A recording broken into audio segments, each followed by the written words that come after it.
بسم الله الرحمن الرحيم.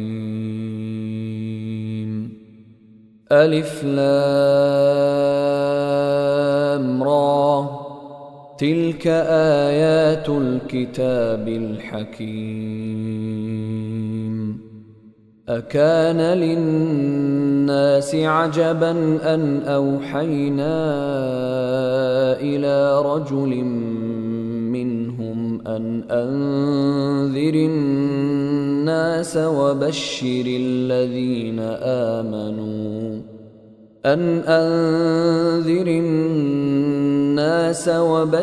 الذين آمنوا أن لهم قدم صدق عند ربهم. قال الكافرون إن هذا لساحر مبين. إن ربكم الله الذي خلق السماوات والأرض في 6 أيام ثم استوى على العرش يدبر الأمر، ما من شفيع إلا من بعد إذنه، ذلكم الله ربكم فاعبدوه، أفلا تذكرون. إليه مرجعكم جميعا، وعد الله حقا، إنه يبدأ الخلق ثم يعيده ليجزي الذين آمنوا وعملوا الصالحات بالقسط، والذين كفروا لهم شراب من حميم وعذاب أليم بما كانوا يكفرون. هو الذي جعل الشمس ضياء والقمر نورا وقدره منازل لتعلموا عدد السنين والحساب. ما خلق الله ذلك إلا بالحق، يفصل الآيات لقوم يعلمون. إن في اختلاف الليل والنهار وما خلق الله في السماوات والأرض لآيات لقوم يتقون. إن الذين لا يرجون لقاءنا ورضوا بالحياة الدنيا واطمأنوا بها والذين هم عن آياتنا غافلون، أولئك مأواهم النار بما كانوا يكسبون. إن الذين آمنوا وعملوا الصالحات يهديهم ربهم بإيمانهم، تجري من تحتهم الأنهار في جنات النعيم، دعواهم فيها سبحانك اللهم وتحيتهم فيها سلام، وآخر دعواهم أن الحمد لله رب العالمين. ولو يعجل الله للناس الشر استعجالهم بالخير لقضي إليهم أجلهم، فنذر الذين لا يرجون لقاءنا في طغيانهم يعمهون. وإذا مس الإنسان الضر دعانا لجنبه أو قاعدا أو قائما فلما كشفنا عنه ضره مر كأن لم يدعنا إلى ضر مسه كذلك زين للمسرفين ما كانوا يعملون ولقد أهلكنا القرون من قبلكم لما ظلموا وجاءتهم رسلهم بالبينات وما كانوا ليؤمنوا كذلك نجزي القوم المجرمين ثم جعلناكم خلائف في الأرض من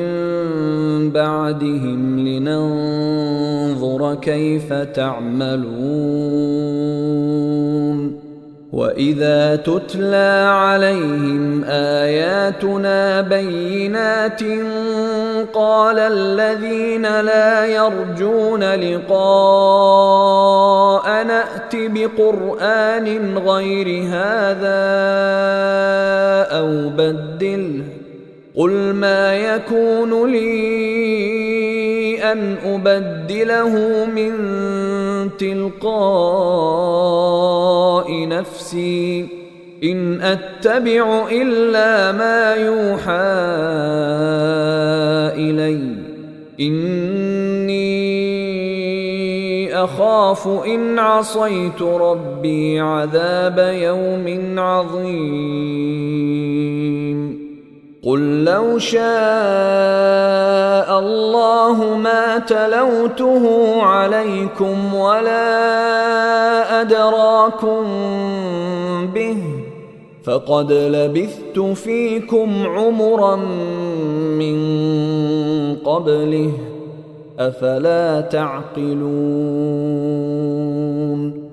فمن أظلم ممن افترى على الله كذبا أو كذب بآياته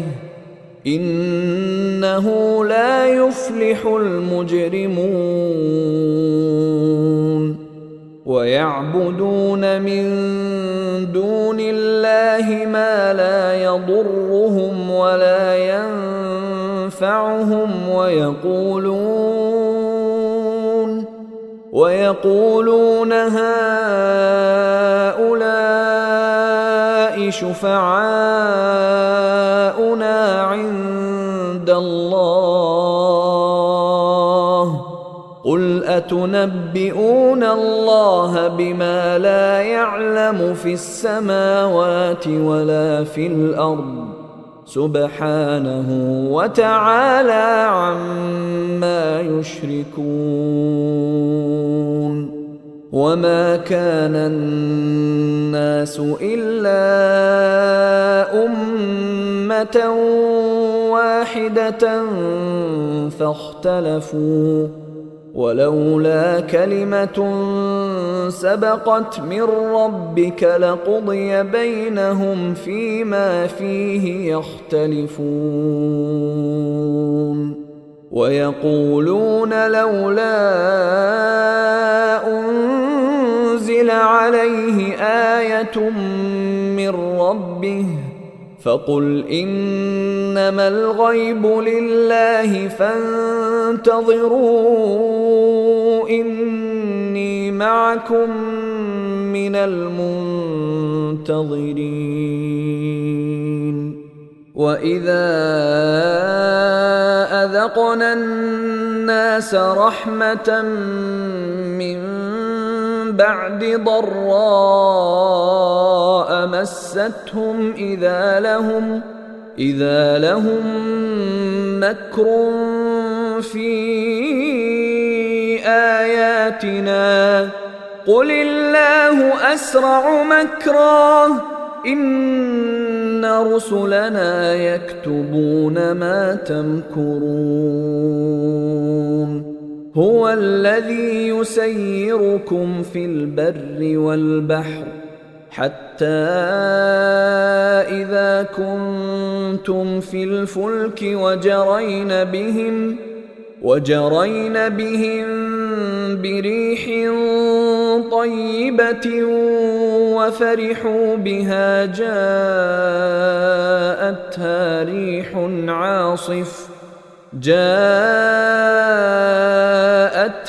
ريح عاصف وجاءهم الموج من كل مكان وظنوا أنهم أحيط بهم دعوا الله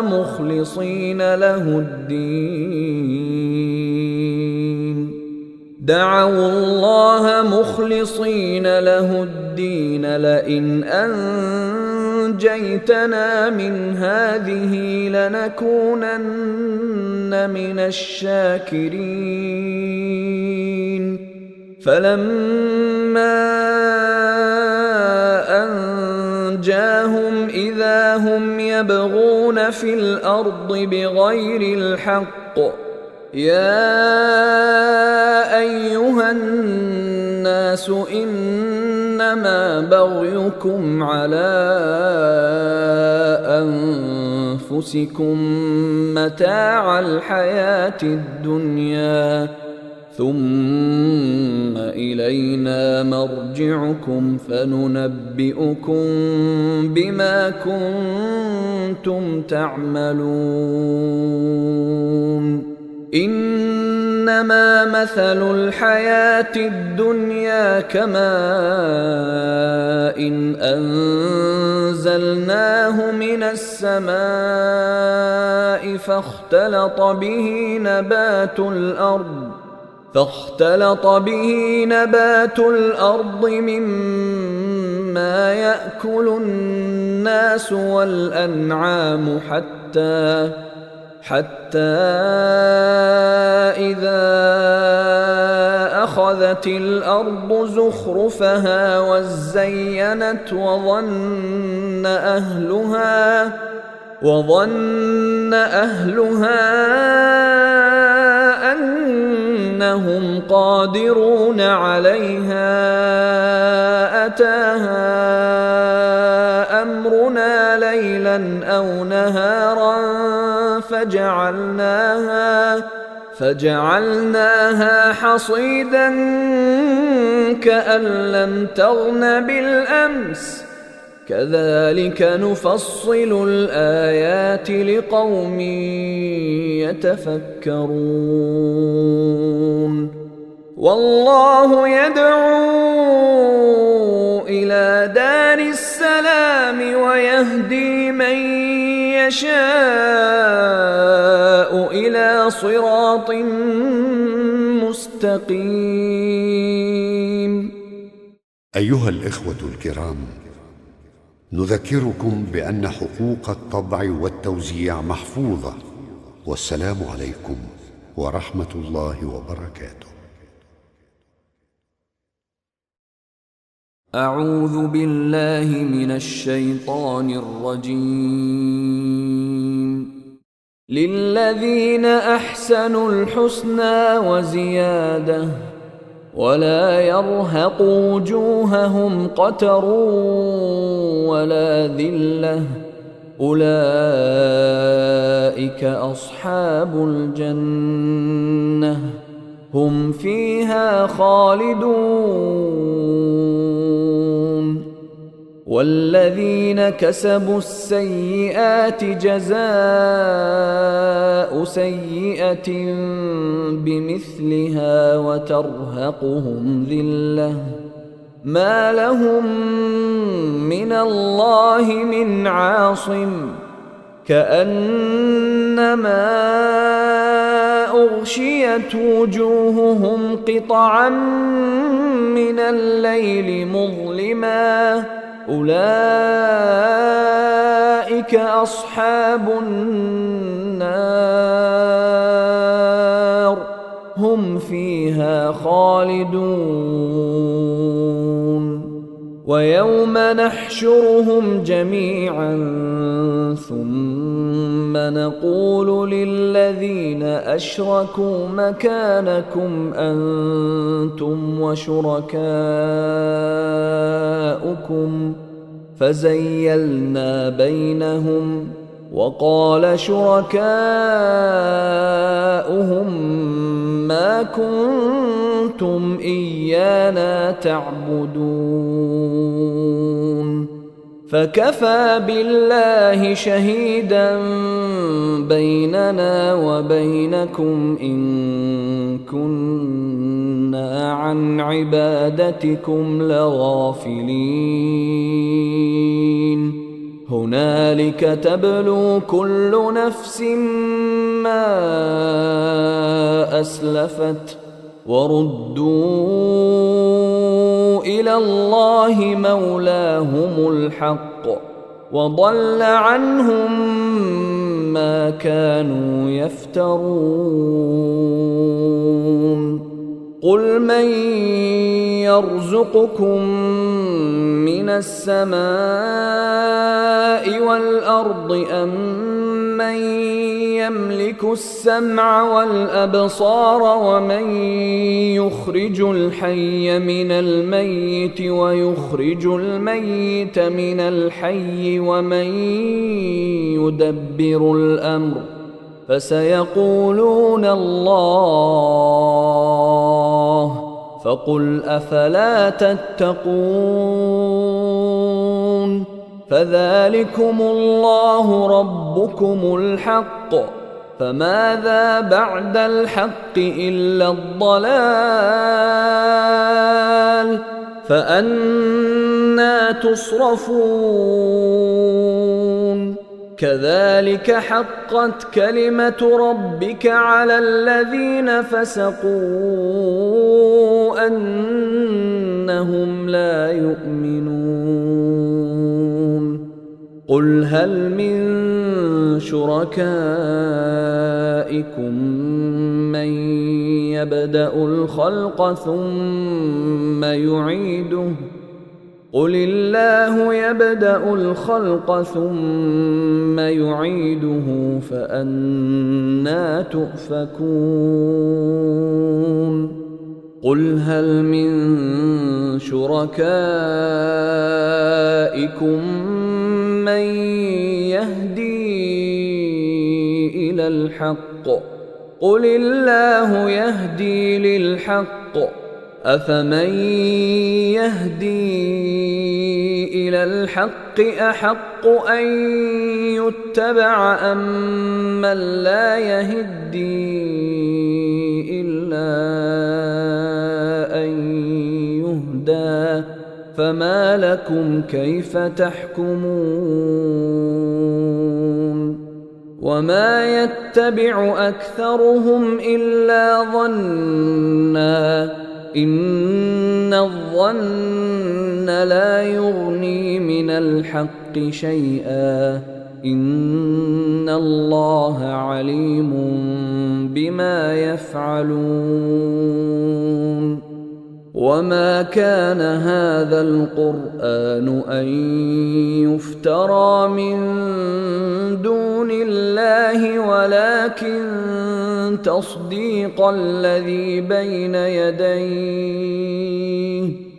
ولكن تصديق الذي بين يديه وتفصيل الكتاب لا ريب فيه من رب العالمين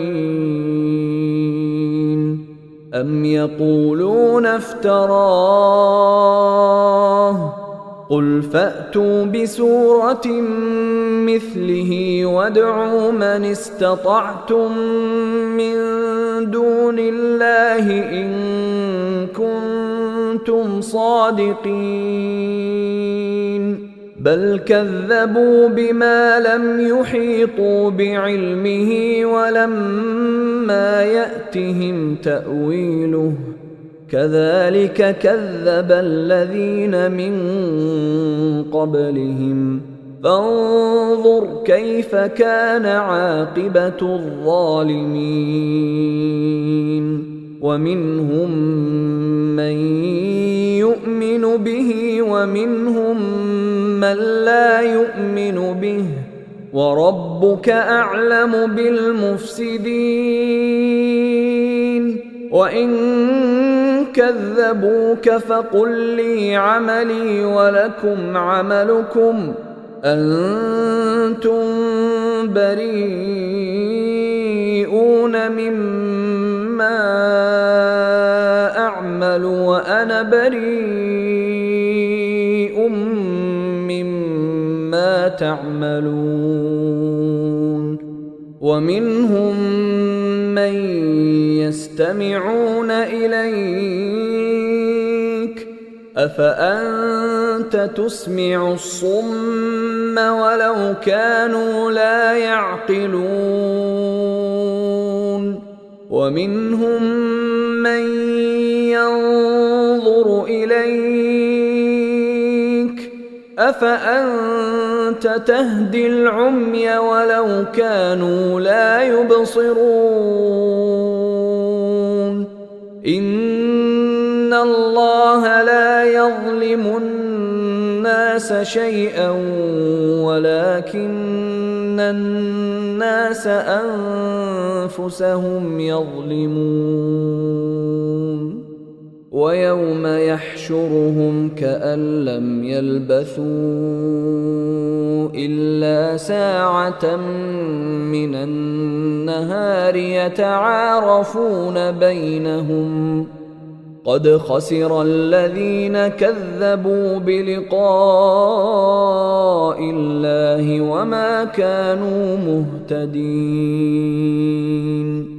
وإما نرينك بعض الذي نعدهم أو نتوفينك فإلينا مرجعهم ثم الله شهيد على ما يفعلون ولكل أمة رسول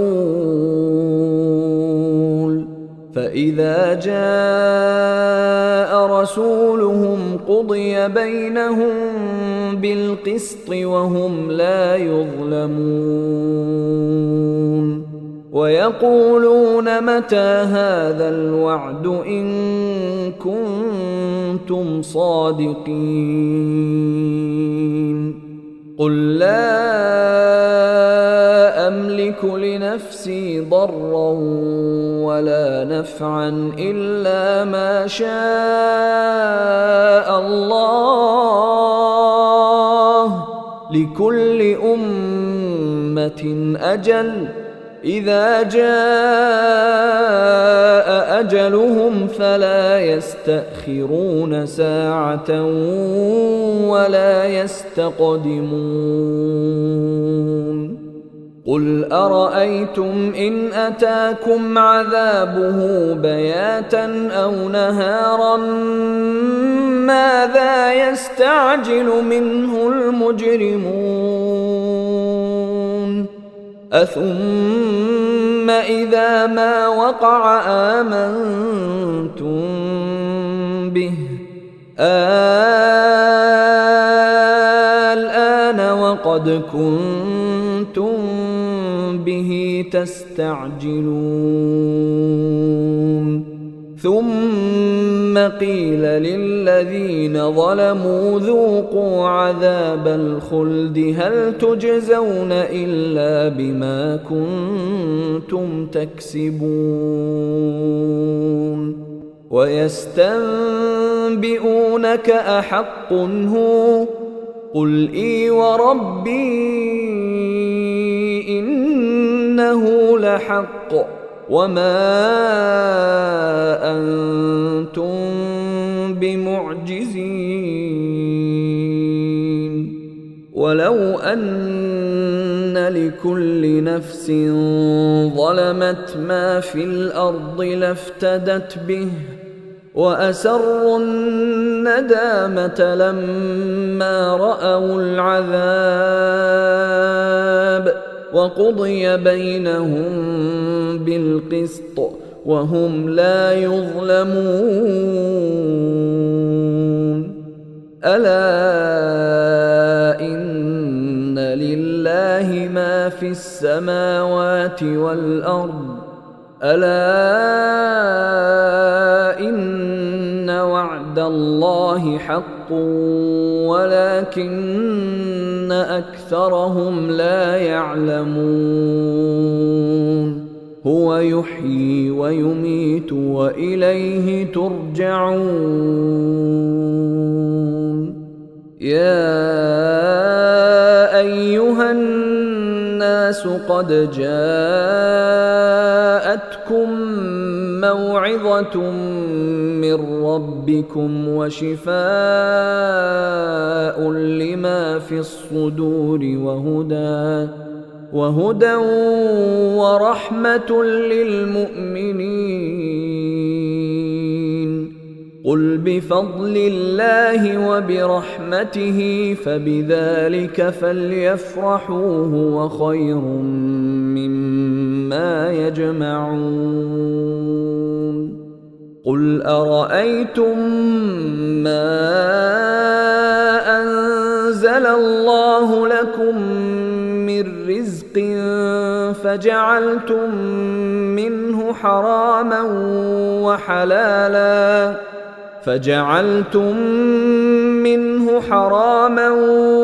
وحلالا قل الله أذن لكم أم على الله تفترون. وما ظن الذين يفترون على الله الكذب يوم القيامة إن الله لذو فضل على الناس ولكن أكثرهم لا يشكرون. وما تكون في شأن وما تتلو منه من قرآن ولا تعملون من عمل إلا كنا عليكم شهودا إذ تفيضون فيه. وما يعزب عن ربك من مثقال ذرة في الأرض ولا في السماء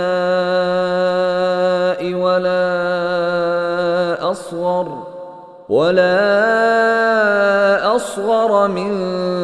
ذلك ولا أكبر إلا في كتاب مبين. ألا إن أولياء الله لا خوف عليهم ولا هم يحزنون. الذين آمنوا وكانوا يتقون لهم البشرى في الحياة الدنيا وفي الآخرة لا تبديل لكلمات الله ذلك هو الفوز العظيم. ولا يحزنك قولهم إن العزة لله جميعا هو السميع العليم.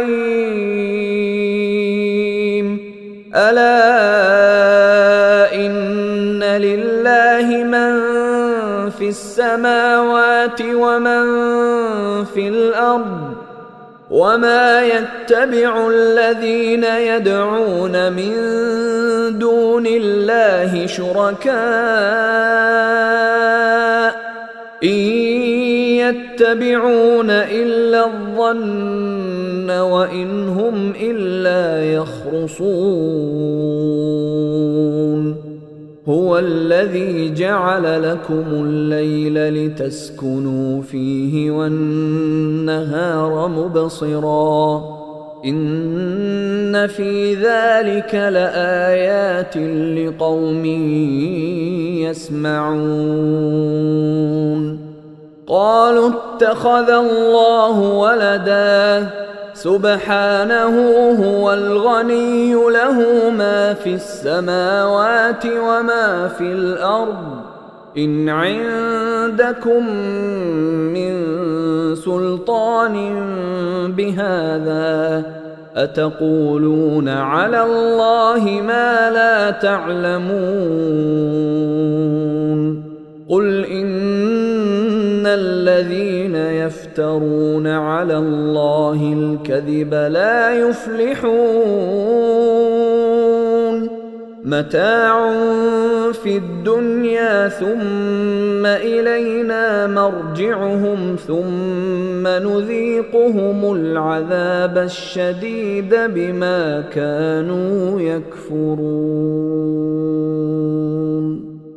واتل عليهم نبأ نوح إذ قال لقومه يا قوم إن كان كبر عليكم مقامي وتذكيري بآيات الله فعلى الله توكلت فأجمعوا أمركم وشركاءكم ثم لا يكن أمركم عليكم غمة ثم قضوا إلي ولا تنظرون فإن توليتم فما سألتكم من أجر إن أجري إلا على الله وأمرت أن أكون من المسلمين فكذبوه فنجيناه ومن معه في الفلك وجعلناهم خلائف وأغرقنا الذين كذبوا بآياتنا فانظر كيف كان عاقبة المنذرين ثم بعثنا من بعده رسلا إلى قومهم فجاءوهم بالبينات فما كانوا ليؤمنوا بما كذبوا به من قبل كذلك نطبع على قلوب المعتدين ثم بعثنا من بعدهم موسى وهارون إلى فرعون وملئه بآياتنا فاستكبروا وكانوا قوما مجرمين فلما جاءهم الحق من عندنا قالوا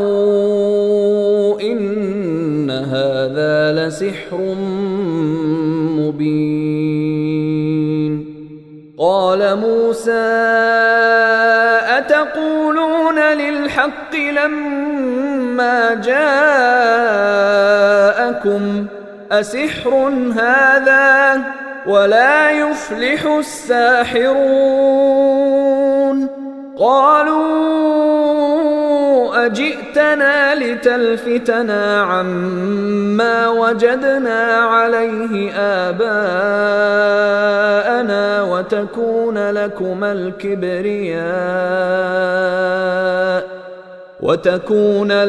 الكبرياء في الأرض وما نحن لكما بمؤمنين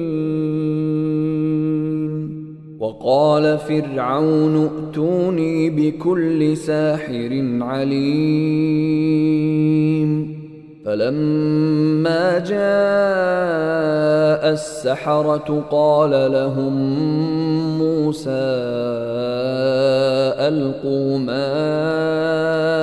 أنتم ملقون فلما ألقوا قال موسى ما جئتم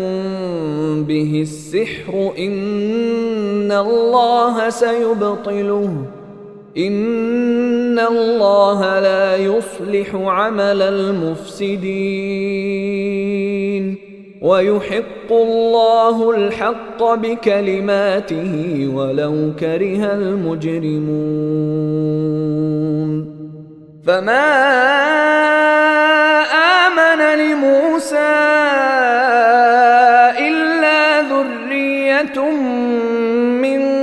قومه على خوف من فرعون وملئهم أن يفتنهم وإن فرعون لعال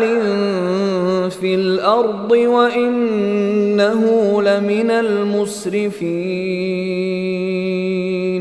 وقال موسى يا قوم إن كنتم آمنتم بالله فعليه توكلوا إن كنتم مسلمين فقالوا على الله توكلنا ربنا لا تجعلنا فتنة للقوم الظالمين ونجنا برحمتك من القوم الكافرين وأوحينا إلى موسى وأخيه أن تبوأ لقومكما بمصر بيوتا واجعلوا بيوتكم قبلة وأقيموا الصلاة وبشر المؤمنين وقال موسى ربنا إنك آتيت فرعون وملأه زينة وأموالا في الحياة الدنيا ربنا ليضلوا عن سبيلك ربنا اطمس على أموالهم واشدد على قلوبهم فلا يؤمنوا حتى يروا العذاب الأليم قال قد أجيبت دعوتكما فاستقيما ولا تتبعان سبيل الذين لا يعلمون وجاوزنا ببني إسرائيل البحر فأتبعهم فرعون وجنوده بغيا وعدوا حتى إذا أدركه الغرق قال آمنت أنه لا إله إلا الذي آمنت به بنو إسرائيل وأنا من المسلمين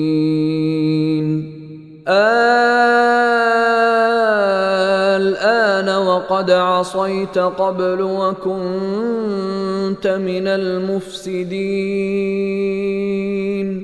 فاليوم ننجيك ببدنك لتكون لمن خلفك آية وإن كثيرا من الناس عن آياتنا لغافلون ولقد بوأنا بني إسرائيل مبوأ صدق ورزقناهم من الطيبات فما اختلفوا حتى جاءهم العلم إن ربك يقضي بينهم يوم القيامة فيما كانوا فيه يختلفون فإن كنت في شك مما أنزلنا إليك فاسأل الذين يقرؤون الكتاب من قبلك لقد جاءك الحق من ربك فلا تكونن من الممترين ولا تكونن من الذين كذبوا بآيات الله فتكون من الخاسرين إن الذين حقت عليهم كلمة ربك لا يؤمنون ولو جاءتهم كل آية حتى يروا العذاب الأليم فلولا كانت قرية آمنت فنفعها إيمانها إلا قوم يونس لما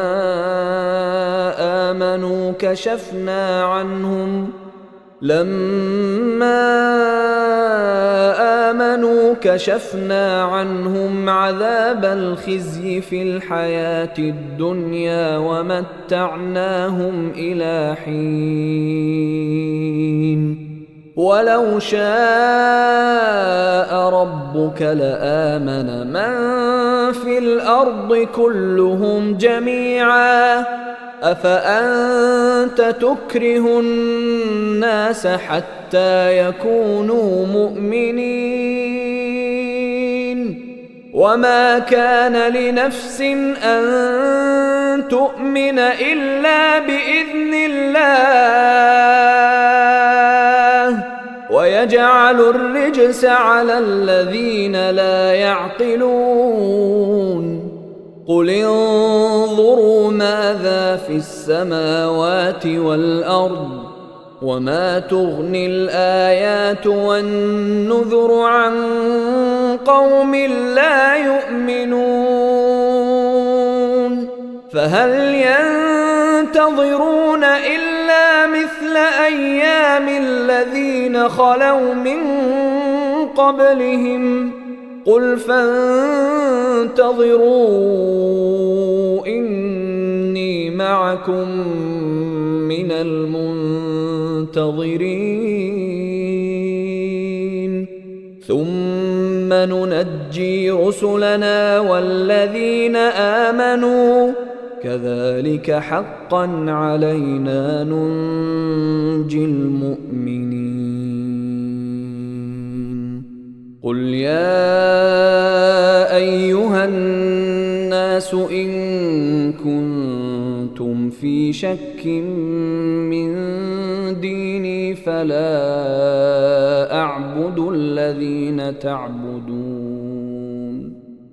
فلا أعبد الذين تعبدون من دون الله ولكن أعبد الله الذي يتوفاكم وأمرت أن أكون من المؤمنين وأن أقم وجهك للدين حنيفا ولا تكونن من المشركين ولا تدع من دون الله ما لا ينفعك ولا يضرك فإن فعلت فإنك إذا من الظالمين وإن يمسسك الله بضر فلا كاشف له إلا هو وإن يردك بخير فلا راد لفضله يصيب به من يشاء من عباده وهو الغفور الرحيم قل يا أيها الناس قد جاءكم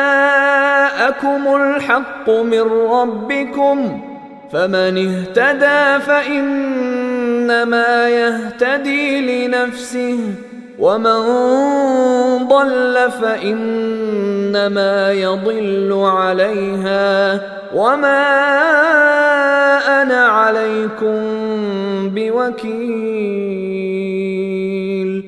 واتبع ما يوحى إليك واصبر حتى يحكم الله وهو خير الحاكمين.